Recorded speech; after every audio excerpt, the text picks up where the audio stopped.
Easy actually.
Hello hello hello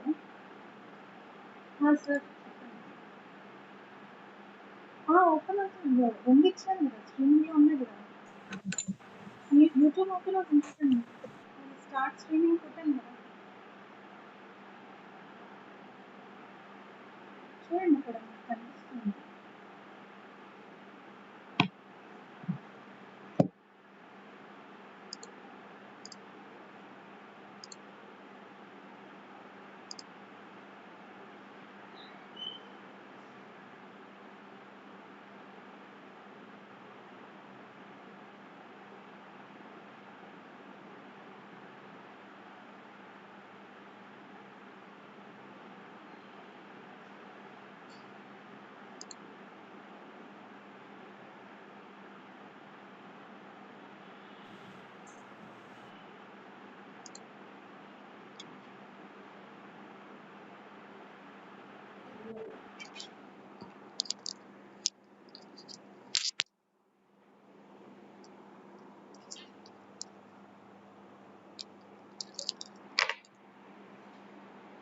hello sir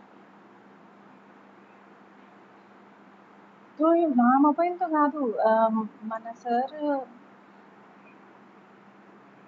check చేయమంటారా okay okay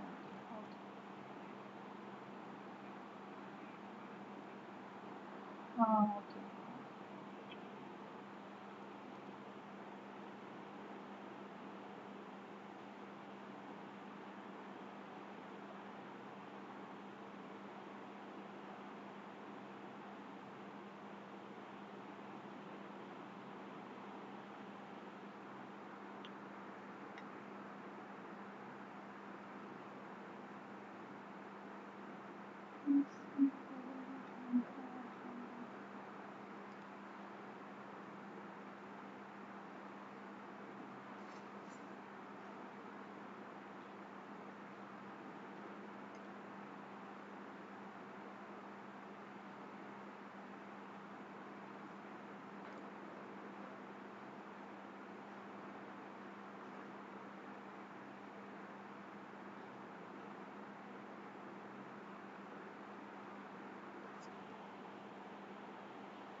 hello sir,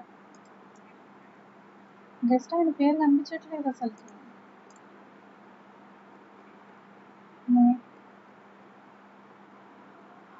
అదే ఇస్మాయిల్ అక్బా అని ఎవరు కనిపించట్లేదు సార్. ఒకసారి ఆయన కాంటాక్ట్ నెంబర్ లేదా?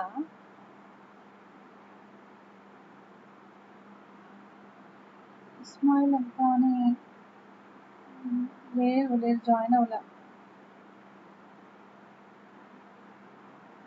ఉన్నారా సార్ ఆయన? అంటే ఇస్మాయిల్ అక్బా అని ఎవరు లేరు.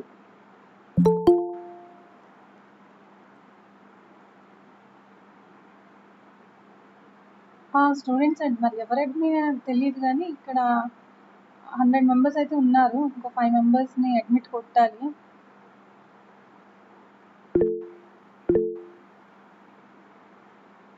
Okay okay sir. అదే ఆ నేమ్ లేదు ఇక్కడ. ఒకసారి సార్ నెంబర్ ఉంటే కాల్ చెప్పారా? Sir is there.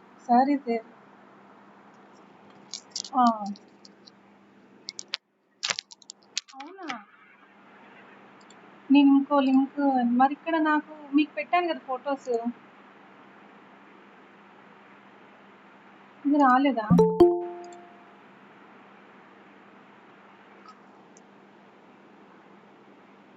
అది మళ్ళీ నాకు తెలియదు సార్, సారే చెప్తారు. అయితే మీకు ఒక్క నిమిషం ఉండండి, ఇక్కడ నేను వాట్సాప్ ఓపెన్ చేసి మళ్ళీ లింక్ షేర్ చేయనా ఒకసారి?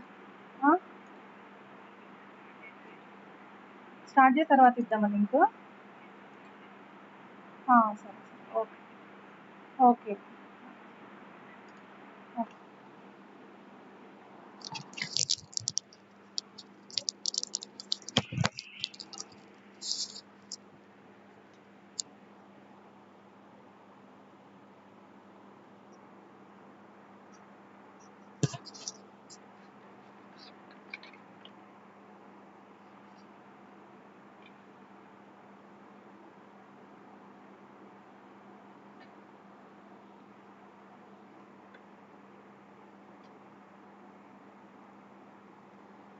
Good afternoon, everyone.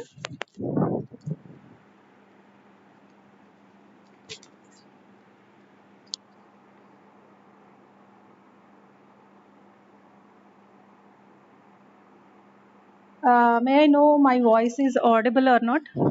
Any participant, please reply. Yes, ma'am, it's audible. Thank you, ma'am. Once again, good afternoon, everyone. A very warm welcome to all of you.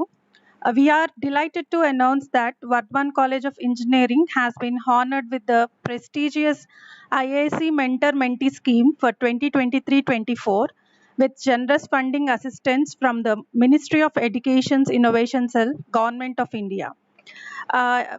Welcome to the online session on Lean Startup, Minimum Viable Product or Business. Now I request uh, today's resource person Ismail Akbani sir. A very good afternoon, sir. Yeah, good afternoon, ma'am. Welcome to the online session, sir. Before hand out to the session, it's my great pleasure to introduce today's resource person, Ismail Akbani sir. Ismail Akbani sir currently serves as the head of AIC Mahindra eHub, an Atal Incubation Center supported by AIM, Niti Aayog, Government of India, where he has been leading since May 2023. He is also the director and CEO of Hudson Ventures, a role he has held part time since May 2022, driving social innovation and empowering Khadi and handloom artisans. In addition, he works as a consultant for the Vatvani Foundation, facilitating startup acceleration programs and delivering masterclasses on design thinking and empathy. He also has been a design thinking mentor for Symbiosis Center for Entrepreneurship and Innovation since November 2022 and previously served as Head of Innovation and Linkages at Symbiosis Technology Business Incubator, contributing to its growth and development from December 2019 to November 2022. Ismail sir is a facilitator for TechStart Startup Weekend and has been actively involved as community leader since November 2019.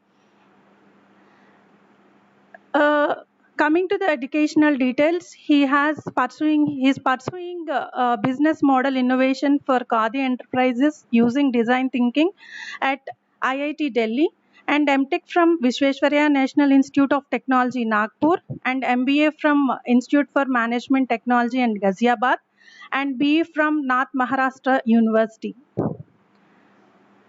and a staunch advocate of design thinking in all walks of life and coming from business background.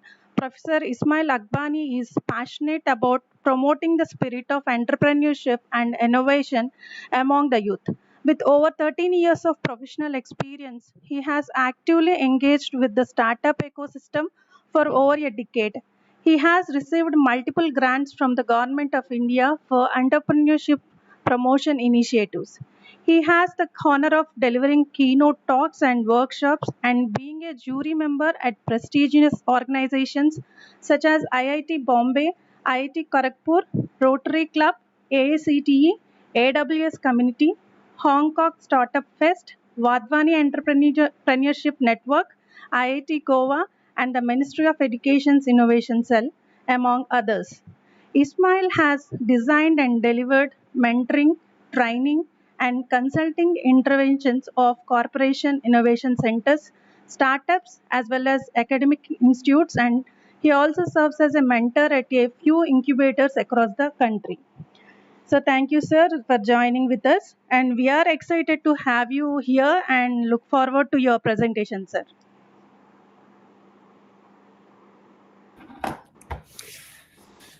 Okay, thank you so much for having me over here. I think it's probably second or third time I'm doing a session for Vardhaman College. Before I start, I see there are like 95 of us, including some from the organizing side. So probably 90 participants, but I see nobody on the screen. And that's something very unfortunate when I go on online session. One thing that I insist, and it's non-negotiable usually for me, that if I have to speak, I need to see some faces on the screen. Like, otherwise, I'll just start talking as if I'm talking to my blank laptop screen, and I can do that for the next 1 hour. If I just have to talk to the laptop screen, then I would have rather recorded a YouTube video and send it to all of you. There's no point, no meaning in me coming online over here and doing this online where all of us are here at the same time if we are not having that going to have that interaction. So at least those of you who are not outside the home or probably and because of rains and all, I think most of us are at least in our maybe probably in our office or homes. So a few people on the screen, turn the camera on would be a great thing, so that I at least feel that yes, there are few people who are listening. I'm talking to some human beings and not to a laptop screen. Uh, Meanwhile, How many of you in this, just before I begin, I just want to understand, because I've been told that there are faculty members and students both attending this from 5 different colleges, right? How many of your faculty members here? Just in the chat box, if you can just write yes, or just unmute and let me know. Okay, how many of you are faculty members who are EDCL coordinators or teachers? Just put yes, put yes in the chat box. I just want to understand how many students and how many faculty are there. So accordingly, when I give examples, when I talk, I can, align it accordingly. Because for faculty, there are a few things that I would like to add. That how do you work with your students and all? Okay, we have two responses in the chat box. Three. Okay, interesting. So only three faculty members. Everybody else is a student over here. I guess maybe a couple of more faculty members. Well, it's surprising to see sometimes that we as faculty who keep talking to students, who keep telling students, no, you have to be confident, you have to be comfortable, you have to come out of your comfort zone. All that we keep teaching, preaching to our students. But when it comes to us, we ourselves are so uncomfortable even putting something in the chat box. So I don't know. Sometimes it's surprising. I sometimes start thinking that if we as faculty are not so comfortable going out and expressing ourselves, turning the cameras on in an online session to speak it out, how do we expect our students to do those very things? And then we talk about promoting entrepreneurship. Again, a different debate, but the very fundamental of entrepreneurship is the ability and the willingness, more than the ability, I would say, so the willingness to be able to go out there, present yourself, sell yourself. And that all starts with being comfortable in an environment like this, when you can go ahead and speak it out, share your thoughts, ask questions, share your comments. If that is something as basic as that, if you're not able to do, oh, I sometimes start wondering then where this all entire entrepreneurship promotion and innovation promotion endeavors and all this train is going to be. But anyways, that's a topic for some other day. Good afternoon, everybody, and still nobody on the camera. Sad state of affairs, I must say. I mean, probably this is in my entire past few years, probably one of the very few sessions. There's 10 minutes into the session, and there's nobody else on the screen. That tells me about the energy and enthusiasm and excitement and interest of the people on the other side. But anyways, we'll do our best. Are you guys ready? At least in the chat box, if I can see some people alive, or is it just people are just logged in because you're supposed to be here? And you most of times that happens, people log in through phone. The phone is kept aside, and you're busy working, right? And there's somebody who comes over there, spends an hour of their time as if their time doesn't matter, and then everybody else is just occupied doing what they want to do. I sometimes get harsh. I sometimes get a little bit rude also when I speak, but then those are the facts. And I think if we are not able to respect our own time, forget about entrepreneurship. So the topic for today is lean startup and minimum viable product, right? And I would have started with a question, but given the response so far, I'm not expecting that anybody's going to reply. So I'm going to make it a monologue now. And what exactly is lean startup? I mean, a lot of us would have heard this terminology, right? Especially the faculty members. I'm at least assuming, I'm being optimistic, that we have heard of this word lean startup. Some of you would have attended some sessions as well. In the startups ecosystem, we keep talking about, that follow the lean startup methodology, go lean, and all those things. What exactly it is? And I'm assuming that some of you might be aware of the concept, some of you might know what lean startup is and the entire journey of lean startup and all. But there would be at least some people who probably might have heard the term but may not know much about it. And so I'm going to start from the basics for the benefit of those people. Those of you who already know a bit about it, please bear with me. Uh, Take it as a revision for you, and maybe there could be some points that would be new for you as well.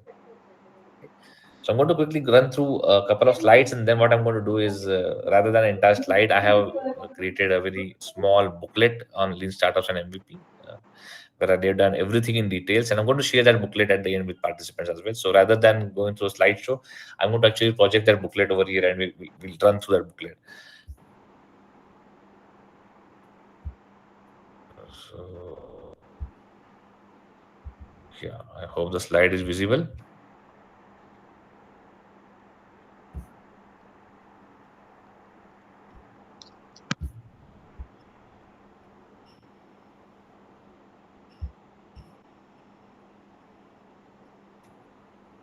Yes. Okay, so going to talk about lean startup and MVP.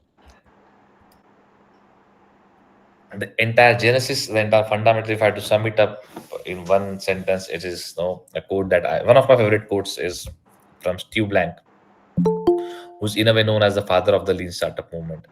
And he says that no business plan survives the first contact with the customer. What he's essentially saying is that no matter how much research you do, how much market analysis you do, how much diagnostics and analytics you do, at the end, the startup world is a very, very uncertain world, and it's very difficult to predict with 100% accuracy everything that's going to happen out there in the market.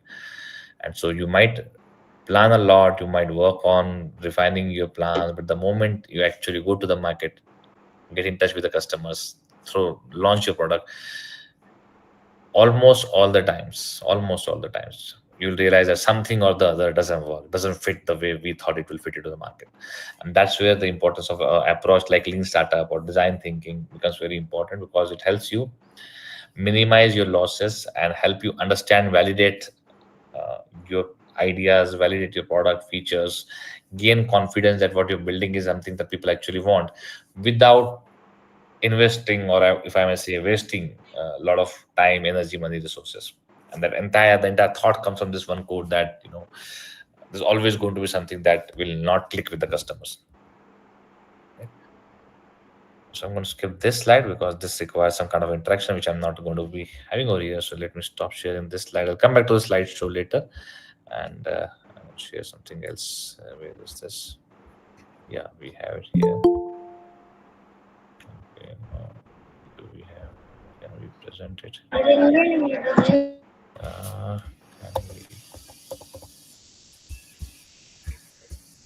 Okay. So let me close the camera and okay. Where is this? Yeah.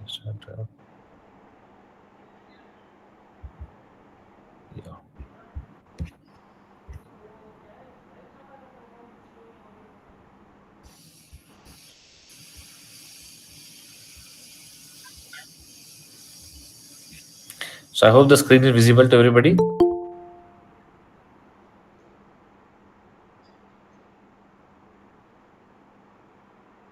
Yeah, is it visible? Yes, sir. Okay.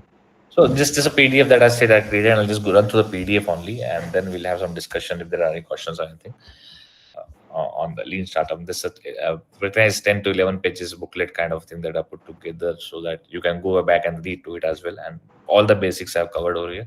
So what exactly is lean startup again? And to just quickly, in a nutshell, tell you, lean basically comes from the word lean startup. Actually, the concept emerged from the lean manufacturing concept, which was, in a way, refined and used by Toyota in the manufacturing system. And lean manufacturing today in the manufacturing industry has been around for quite a long time, right? And then Steve Blank and Eric Ries and others, the people who actually initially began with this entire lean startup movement or the initiative, they actually brought in those concepts from lean manufacturing into the startup world, and that's where the name lean startup comes in, right?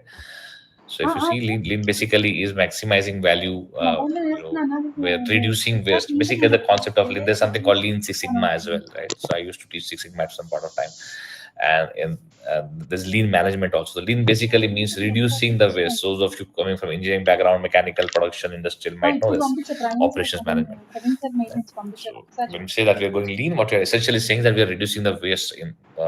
And when I say reducing waste, it's not only the physical waste, what we talk about in waste management, but reducing unnecessary activities, reducing unnecessary movements, reducing unnecessary steps in a process, so that everything that we are doing is some value added activity. There's no non value added activity happening, or it cannot be no non value added activity. Of course, there will be some of it, but how can we minimize that?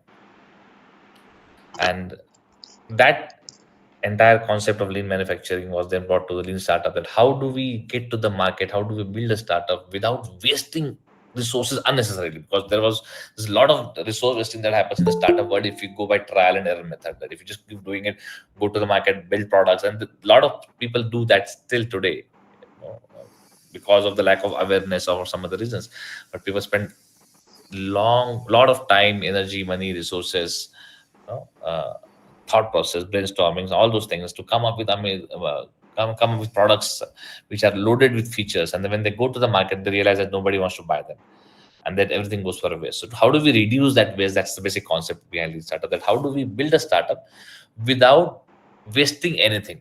In other words, how do we ensure that whatever I'm doing in my startup, any action that I'm taking, any product or feature that I'm adding, any activity that I'm doing in my startup is contributing to the startup? It's not just something that's there just for the sake of it.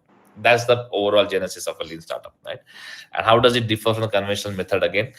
So if you look at I try to compare it on multiple parameters over there, right? And I'm not going to go through all of this. As I said, I'll share the PDF.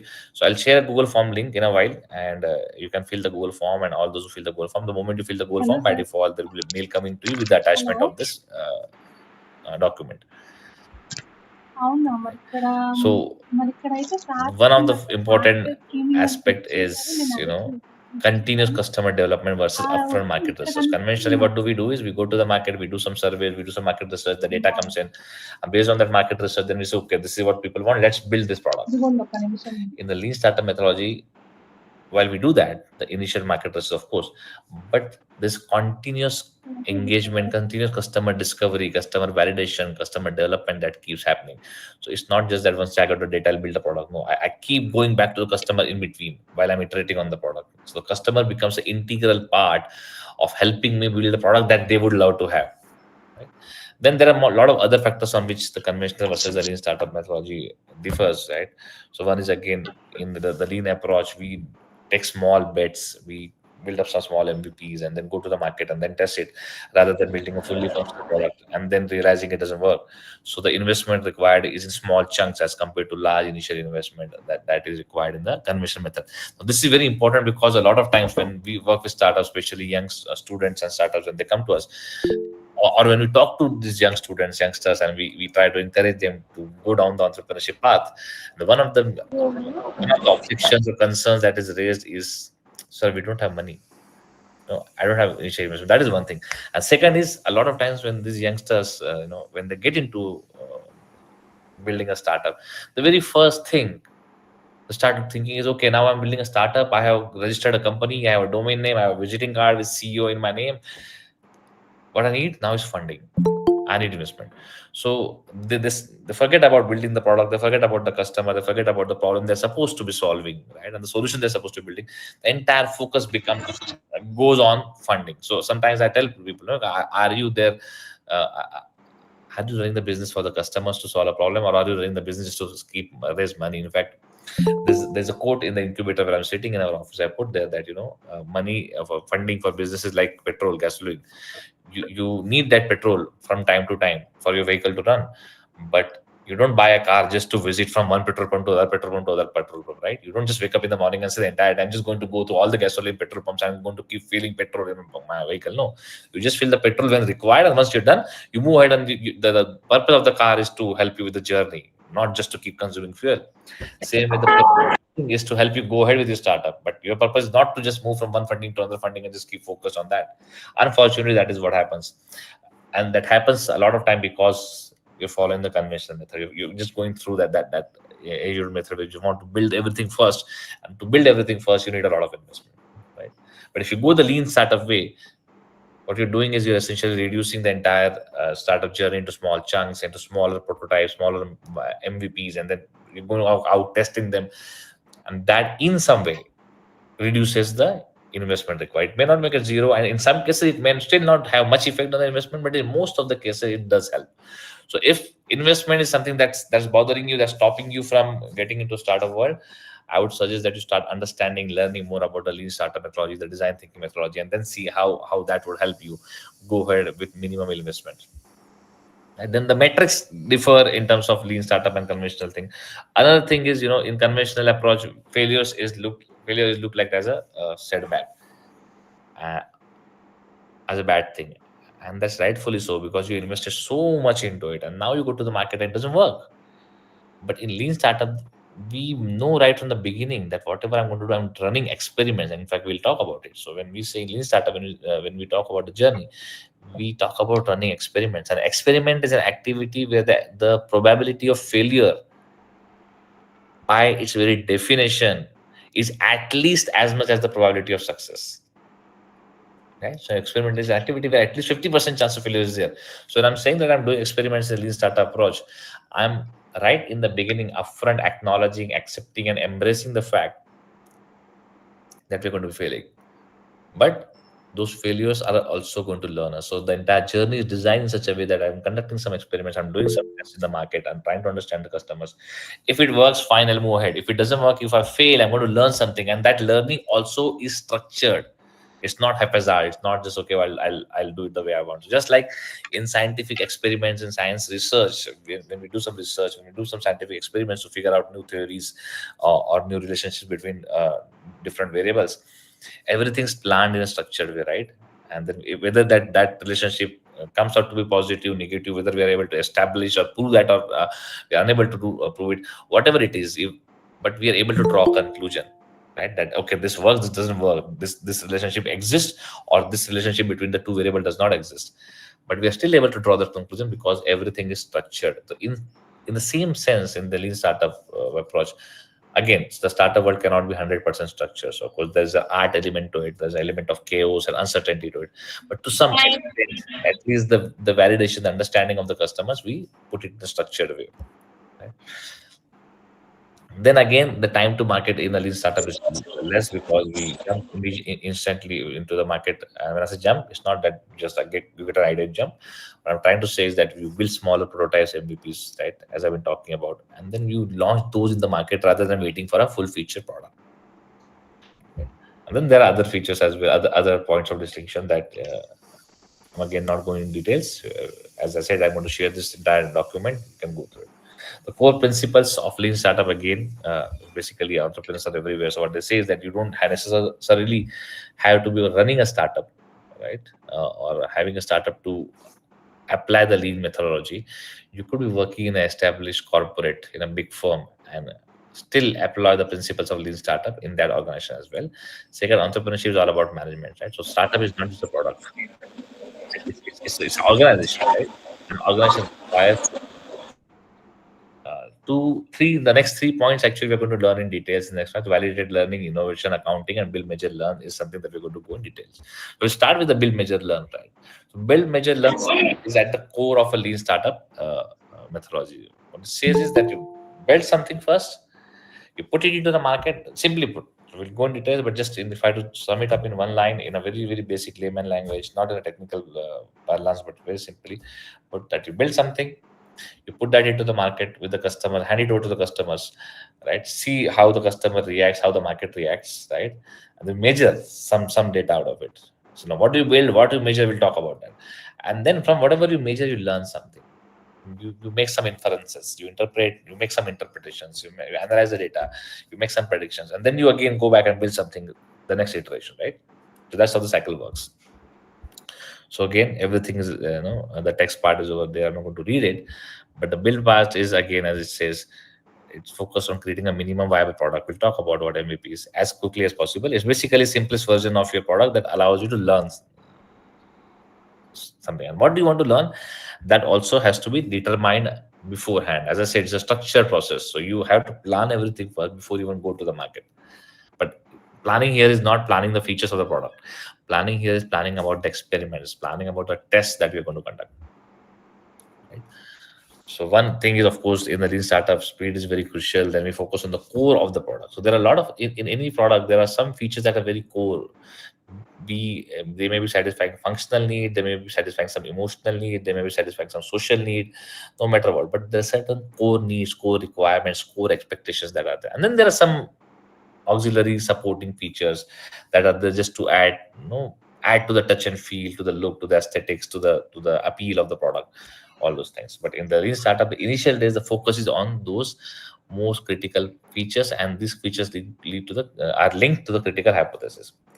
And the MVP, as we'll talk later, is not supposed to be polished. In fact, they say that if your MVP if you're not embarrassed when you're launching your MVP to the market, you are too late to the party. Right? So, uh, MVP by its definition, by its nature, has to be imperfect, has to be in some sense a raw, but a functional product with minimal features, right? So there's an example again, a lot of examples. There's a video also I can show on YouTube for the same Dropbox. When Dropbox started, Dropbox, if you know, is a file sharing service before Google Drive and all came. I think Dropbox was there before Google Drive as well, if I'm not wrong.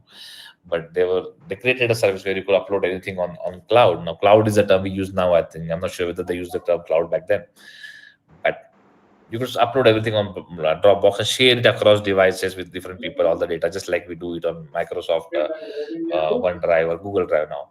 But they wanted to ensure that people really want this. There's a market for this. Otherwise, there's no point. No, is again going back to the concept of lean. We don't want to waste our time, energy, money.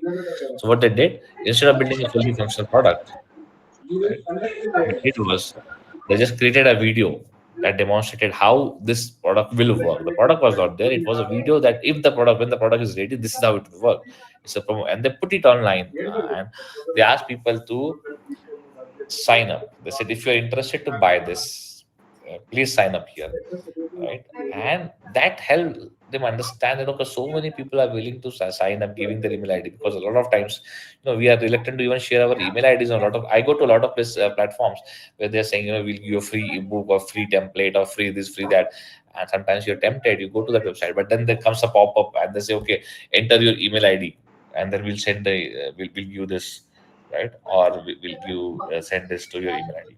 And half of the times I close that. I'm like, I'm not giving my email ID again. You start spamming me, so I don't want that. So even giving some our email ID in one of the forms is not something that we do very easily these days. At least a lot of us don't do that. And so if somebody is giving you the email ID, that shows you their intent, their interest in buying your product. And that is one way you validate the idea, right? So that's what they did in the beginning with the MVP, creating a video. And then you measure. So what do you measure, right? So measurement again, usually we measure the unit sales.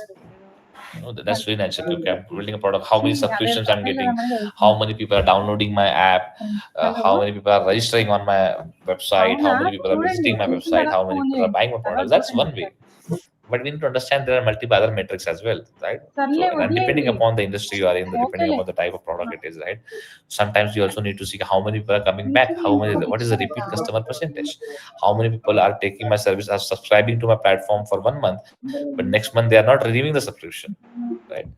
Uh, if for the people who are subscribing to my platform, how many of them are actually no are actively using it? What is the average duration per day, per week, per month that they're spending on my platform? Right?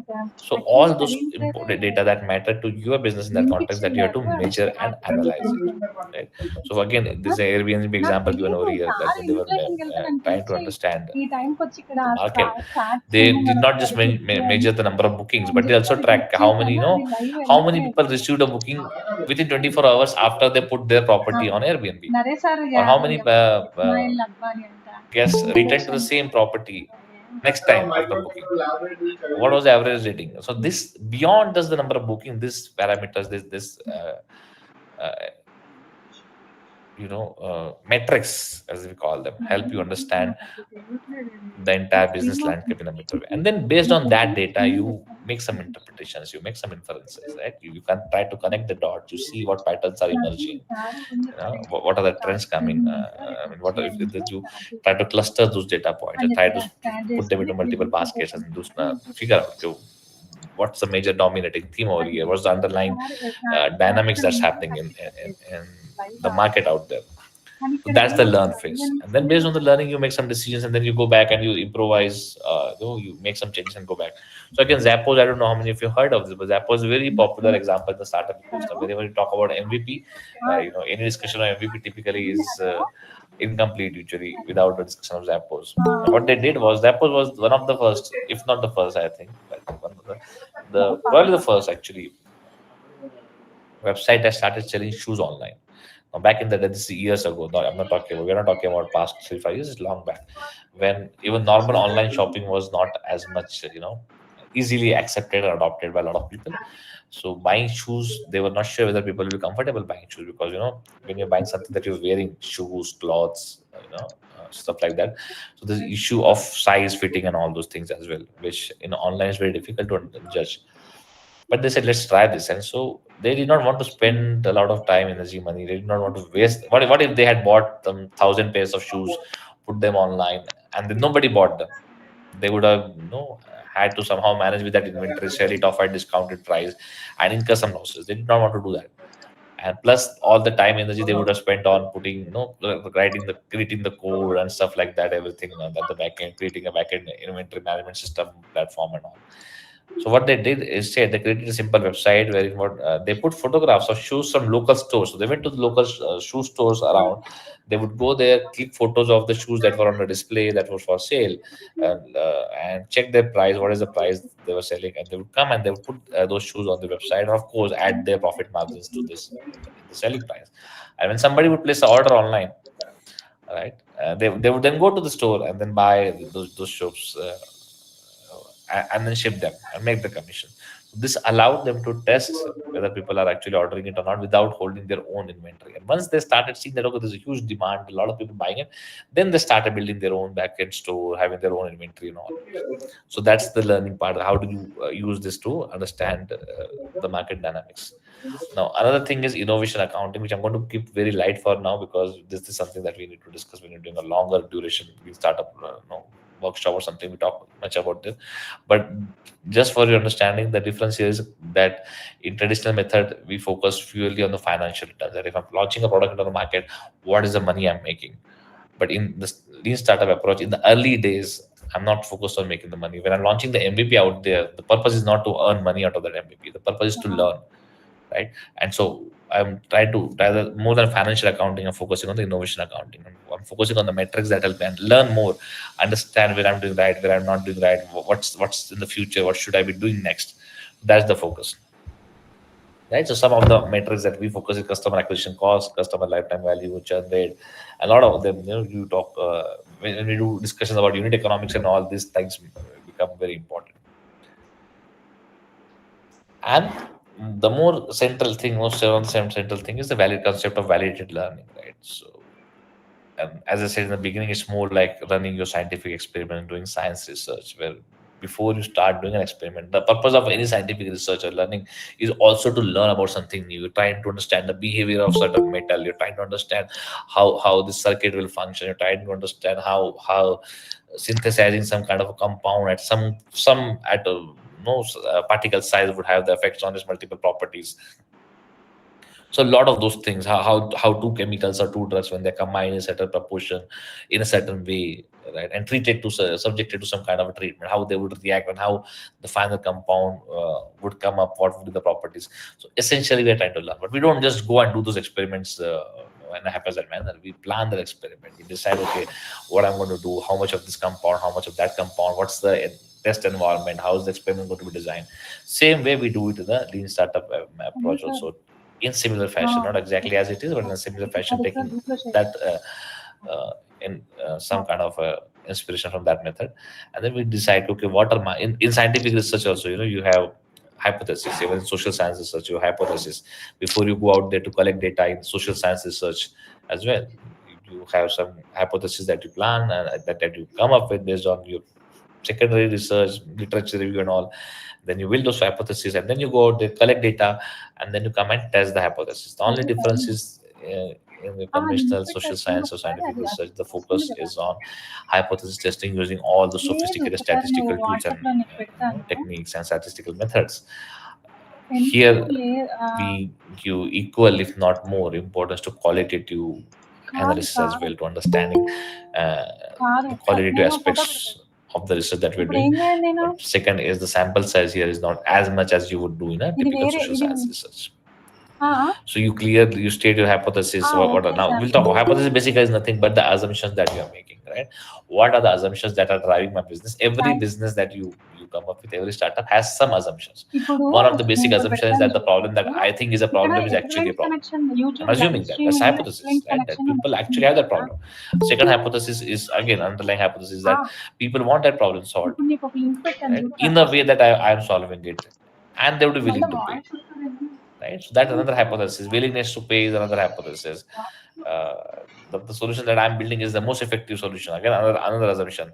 How to test this assumption? So you create experiments, right? Experiments here is not lab experiment, but to actually create MVP with and ensure that the MVP has those features in it that will help me gather collect data from the market to validate that particular assumption. So again, Buffer was one of the earliest social media management tool that had to manage multiple social media platforms through one website, and they wanted to check how much people would be willing to pay. So they created a simple page, a first landing page where if you're interested, you would sign up. Then once you sign up, there will be another page come up. And what they did was, they came up with multiple pricing options on different landing pages, and then they saw, okay, which of these options is getting more response on the customers, and that helped them understand that, okay, which price point is resonating very well with the customers, right? So that's again an experiment with a proper hypothesis to figure out what's the price that people would want, and for that they realize, okay, what should be my experiment, what should be the options, how should I test it, right? So now what is MVP? MVP is basically a simplest basic version of a product that allows you to collect maximum amount of learning from the customers with least effort. Simple, right? So MVP is a tool for learning, and it's a starting point for iterative development. Very important point is there is this misconception, misunderstanding a lot of time when people, and I've seen a lot of people talk about MVP, and then they come and say, why is this like this? Sir, it's MVP, so it's going to be like this, right? But with this, so, so yeah, so the MVP is not a poorly made product. Just because it's not something that you intentionally make something very shabby and no, not it's not the final product also, right? The idea here is, and the MVP is not created to, while we do put the MVP in the market and sometimes we do sell the MVP as well, but the purpose is not to make money here, right? What are the different kinds of MVP? It could be landing page, right? So if I am, let's say I want to write a book, for example, on some topic, but I'm not sure whether people want a book on that. I want to write a book on how to you heal your back, let's say lower back pain, hypothetical example. I don't know how many people would actually want to buy a book. Right now, I can go and do market research and say, okay, there are so many 50, no, let's say, uh, 2.5 crores of people in India who face lower back problem. So there are 2.5 crore people who will buy my book. No, not everybody who faces lower back problem is going to buy a book and read it, right? Half of them, probably a lot of them, are never going to treat it, and then most of them are going to go to physician and a doctor and get it done through doctor, right? And then some of them who want to do some self treatment will probably go to YouTube or download some app or take some online course or do something like that, right? How many of those 2.5 crores are actually going to buy a book and read into it? So it's very, sometimes we get this stuck into this all this fancy market size estimations also. So the simple way to test is, you create a landing page, and what happens, you write a book, you spend an year, 2 years, 3 years, 6 months collecting the data, doing research, uh, creating the book manuscript, formatting it, editing it, finding a publisher. So much of effort goes into it, and when the book finally launches after 2 years, you realize only 20 copies are sold out of 20. 10 are your family and friends who bought it, and probably out of the remaining 10, you are the one who gifted those 5 books to some people, because nobody wants to buy those books, right? So why should I spend that much time, and a year or two, so much of mental stress, and spending so much of time and energy doing all the research on the book and writing the book, only to realize nobody wants to buy? So I would flip the order and say, let me first check, do people actually want to buy it? And how do I do this? One is I can go and ask people, but how many people will I go and ask? So second, I'll create a simple landing page, a simple one-page website where I'll create a picture of that book, a cover page in Canva. The book does not exist. I've not written a single word of the book yet. But I'll create a fictional book. I'll give the book a title. I can get a designer, then a few thousand rupees to do that for me. I'll create a nice book with a cover page with the title, everything. And on the landing page, I'll say, okay, this is the book that I'm publishing. This is the table of content. This is what the book is going to cover. These are 200 pages, 300 pages. This is the book price. This is what the book will teach you. This is how it will help you. And if you're interested, right, to receive the book. I mean, we are going to launch next month only, maybe after 1 month, whatever it is. But pre-launch offer, if you're interested, please register over here, and you can just take their email ID, maybe contact details, or you can ask them to pay 20% upfront. The book is 500 rupees, but you can book the after launch it will be sold for 1,000 rupees, let's say. But it's a pre-launch offer for 500 rupees. If you just pay 50 rupees right now, you can book the no book your copy, and once the book is launched, you can pay the remaining 450 when you get the books, cash on delivery, whatever. Now you count how many people are actually willing to pay you 50 rupees. And the huge number of people, if you get 1,000, 2,000, 3,000 people willing to pay you 50 rupees, and they already actually pay that 50 rupees. Now you know, okay, there's enough market. At least if I book, create a book, if 2,000 people have paid this, that means, of course, not everybody has seen the landing page. Not everybody who would have bought this book probably got to know. So if 2,000, 3,000 people are willing to pay, I can assume that 20,000 people might buy it, maybe, right? And then I can take that effort. And then how to deal with that? How to I've taken the money, I can go back and write to them and say, hey, my book delay is delayed, so can you wait? My book launch is delayed. So if you can wait for 6 months and a year, the book will be ready in a year. I'll send it to you at the same price that I committed to you, or you can give the money back, or stuff like that. There's a lot of ways of doing that, of learning. Right? Same way, landing page is one. You could create a video. It's a hardware product, just like we talked about the Dropbox. You can go to YouTube and search Dropbox MVP video. You'll find that, right? Then there's concierge MVP, wherein you provide a service manually to the group of users. As I said, Zappos, for example, we discussed in some way that they did not have online inventory management system or something. You place the order and then they actually went and delivered it. But for you, it appears online. Same happened with Redbus when they started Redbus. Initially, they were doing the ticketing manually. Book My Show, right? Then a lot of times the Wizard of Oz that's basically based on the movie that was titled Wizard of Oz, right? And where people think that they're interacting with an automated system, but actually it's the human doing the work at the back end. So, for example, if I want to create a, let's say, a lot of people now want to create this AI-based chatbots, ChatGPT agents, and all that based on ChatGPT with no LLMs using LLM. They're like, we'll create a new version of LLM that will give you all the data. But then you spend a lot of time on creating those AI coding and machine learning algorithms and training them and all. And then you realize that there's not much demand. People don't want to pay for this. Maybe. So maybe a basic thing could be you just create some web page wherein you ensure there is somebody at the back end all the time, and any query comes in, there's no algorithm, there's no LLM, there's a human being sitting at the back end who's typing the answers, but the user gets an impression that it's the computer doing it, it's the AI doing it. Yes, that's the result of Oz MVP in a very short MVP. Then you have piecemeal MVP where you actually take existing tools, existing features, existing products, rather than building something. You want to build something new, but there's something similar existing. You just take it, do some jugaad as we call it, and create something that looks different and put it out. Another emerging way of doing an MVP again, it's very, very powerful, is crowdfunding. Right? Crowdfunding platforms, that platform like Kickstarter, that platform like Product Hunt, other platforms where you actually put about your product and you say, hey, I'm building this product. It will take me 1 year to build this product, but this product requires, let's say, 10 lakh rupees. I don't have the money. But if you guys can help me with money, you guys can put minimum some amount, whatever, 500,000 rupees and whatever. And once the product is built, I'm going to sell the product for 1,000 rupees to everybody else. But if you fund me right now, I'll sell the product to you at a lower rate. I'll give some special discounts, or I'll give special editions of the product, or whatever, hundred of things to see if people are willing to put money into it. Again, all of this in itself is a long topic. We can just MVP, you can speak for an entire day on how do you build MVPs and all. When we do at our incubation center, when we work with startups, boot camps for them, one entire day we dedicate only to how do we build and test MVPs. Right? Then again, there's this misconception between MVP and prototype and proof of concept. So there are three different things. Proof of concept, prototype, and MVP are three different things actually. Right? A lot of times I get startup applications, people want to come and be a part of our incubation center. And when we say we want MVP stage, and they come and they present, and we ask them, okay, what stage are you? And this is, sir, we are at MVP stage. And then when you actually discuss with them, you realize they're still just at a prototype stage, or sometimes even just a proof of concept stage. So you need to understand that.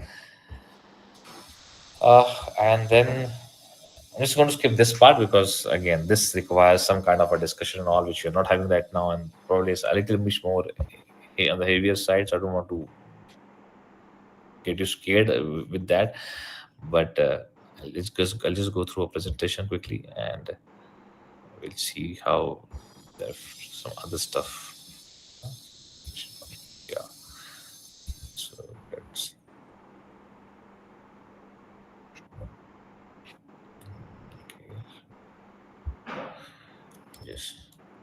Right. So we talked about this, that this is how the lean startup works, that you build, measure, and learn.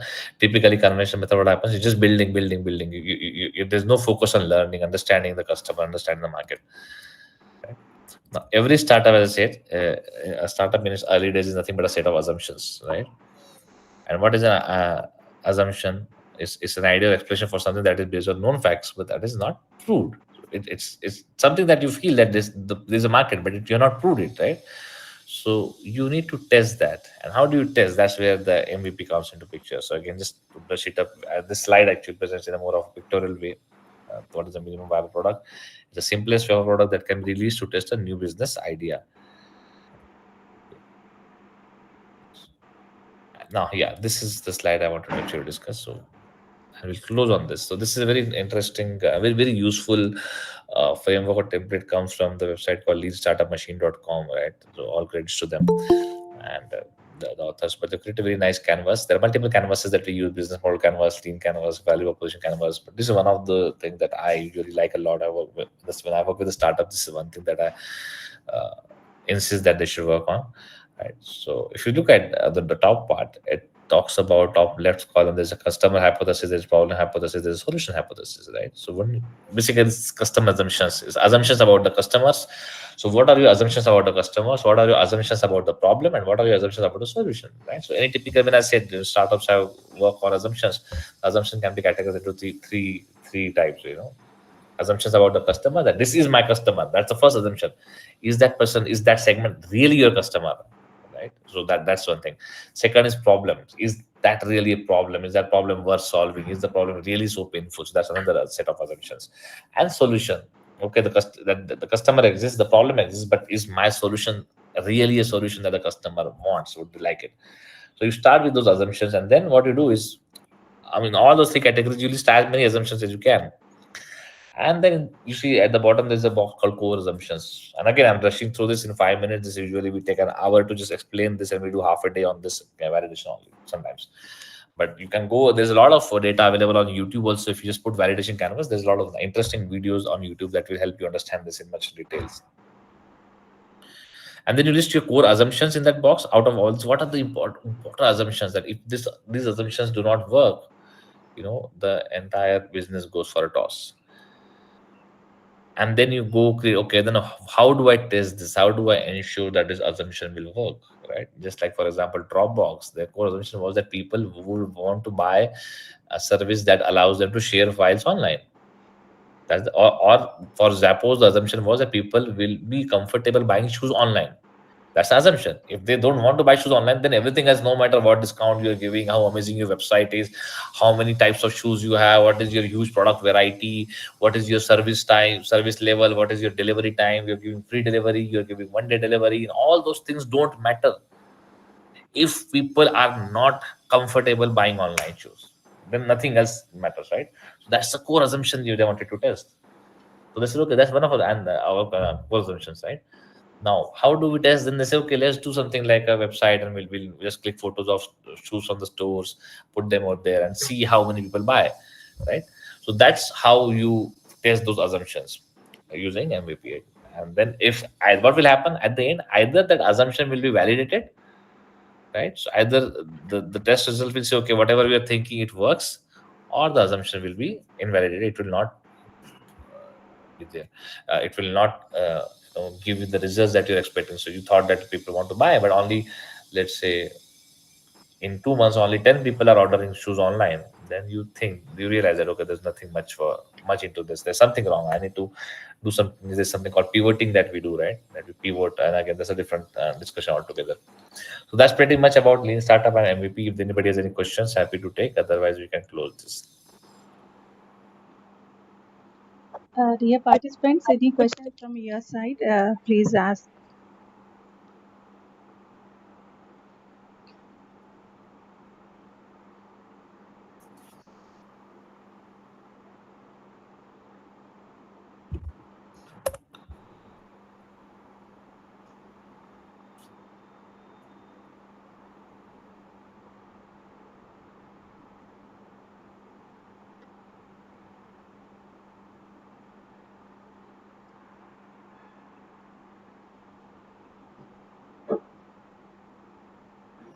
I guess nothing. So we can close the session then. Thank you so much. So, any questions? As we concluded today's session, I would like to extend our heartfelt gratitude to our esteemed speaker, Ismail Akbani sir, for sharing his valuable insights and expertise with us. Your extensive knowledge on lean startup and minimum viable products, and business modeling, innovation, and design thinking, and entrepreneurship has provided us with profound insights and practical strategies, sir. Thank you once again, Ismail sir. We look forward to the opportunity to learn from you in the future. Thank you, sir.